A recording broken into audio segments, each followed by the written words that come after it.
I am 79 years old.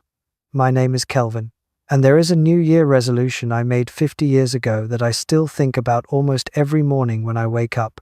It sounded harmless at the time. Sensible, even. I told myself that starting that year, I would stop depending on anyone. I would not ask for help. I would carry my own weight, no matter what. I believed it would make me strong. What I did not understand was that it would slowly teach me how to be alone, even when I did not need to be. I did not realize that decision was a door. Once I walked through it, it closed quietly behind me. No noise, no warning, just a life shaped by distance. I was 29 when I made that promise to myself. It was New Year's Day, early morning. I remember the smell of coffee. The radio was low. My wife was still asleep. I sat at the kitchen table and felt ashamed of how much I needed people back then. I had grown up in a house where asking for help felt like weakness. My father did everything himself. My mother suffered quietly. I thought that was strength. So that year, I decided I would be different from the man I felt I was. I would not lean. I would not share my worries. I would not burden anyone with my doubts. I would fix things on my own or not at all. At first, it felt powerful. I felt disciplined, independent. People admired it. They said I was solid, reliable. That word followed me for decades. Reliable. I did not know how heavy it would become. Let me tell you something nobody warned me about. When you stop asking for help, people stop offering it. I did not notice right away. The change was slow. My wife would ask if something was wrong, and I would say no. Even when there was, I thought I was protecting her. I thought silence was kindness. Over time, she stopped asking. When work was stressful, I carried it home inside my chest and set it down quietly in corners of the house. It showed up in my mood, in my patience, in my absence, but I never named it. I never shared it. I thought naming it would make me weak. We had our first child a few years later, a son. I remember holding him and thinking I would be better than my father, more present, kinder, and I was, in some ways. I changed diapers. I showed up. But emotionally, I kept the same distance I had learned. I taught him by example that feelings are something you manage alone. I did not mean to teach that. But children learn what you live, not what you say. The years kept moving. Another child, more responsibility, more reasons to be strong. Every new year, I felt proud that I never broke my resolution. I handled things. I endured. I never leaned too hard on anyone. But something else was happening. My wife began sharing less of herself with me. Not because she did not love me, but because she felt she was talking to a wall that never spoke back.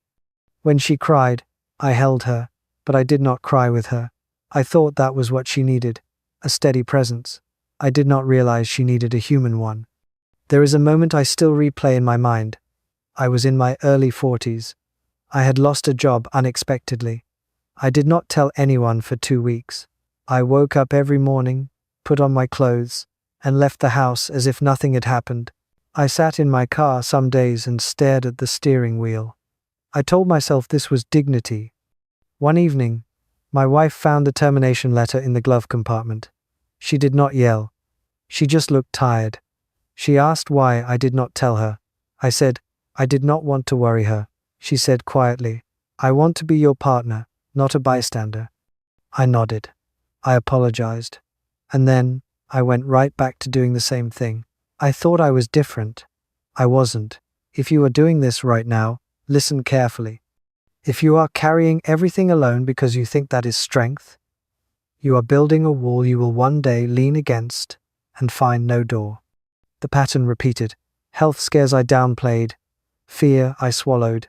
Dreams I abandoned without telling anyone.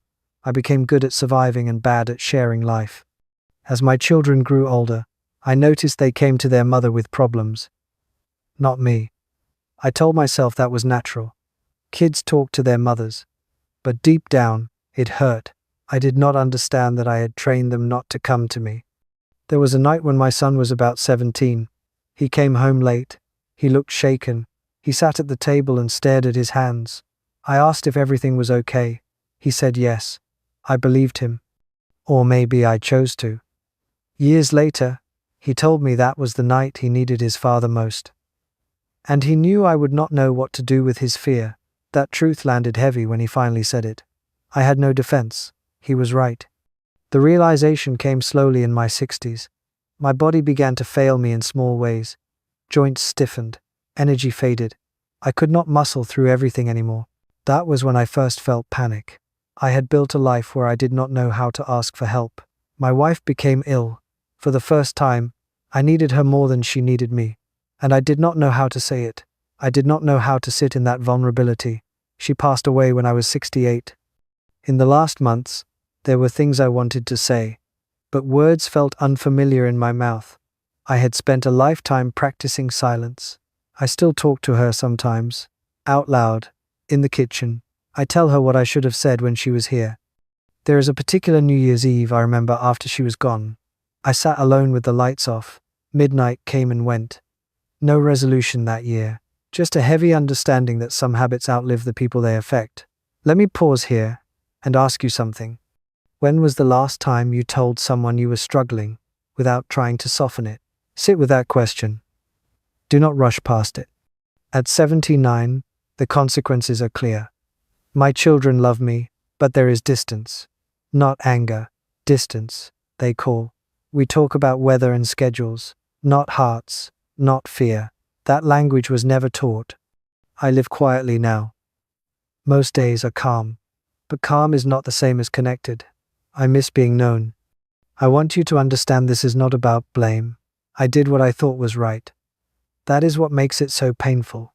Good intentions do not protect you from regret. I am not asking you to become someone else overnight. I am just telling you what it feels like to arrive at the end of a life built on self-reliance alone. It is solid. And very lonely. Later is not guaranteed. I thought I had endless years to open up. I did not. If this story stayed with you, maybe take a moment today and notice who you keep at arm's length. If it feels right, leave a comment about one thing you might stop carrying alone. And if you know someone who prides themselves on never needing anyone, maybe share this with them gently. If you would like to hear more reflections like this, you are welcome to subscribe.